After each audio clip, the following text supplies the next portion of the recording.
Young India integrated school కోసం భూములు కోల్పోతున్న రైతుల ఆందోళన. తమ భూములు లాక్కోవద్దని భూమి పూజ కార్యక్రమం వద్ద పెట్రోల్ బాటిల్తో ఆందోళనకు దిగిన బాధిత రైతులు.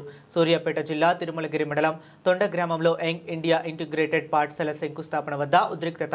తమ భూములు లాక్కుంటే ఆత్మహత్య చేసుకుంటామని పెట్రోల్ బాటిల్తో నిరసనకు దిగిన రైతులు స్థానిక ఎమ్మెల్యే న్యాయం చేయాలని డిమాండ్.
తరాల నుంచి ఉన్న భూమి ఇది, 100 తరాల నుంచి ఉన్న భూమి ఇది.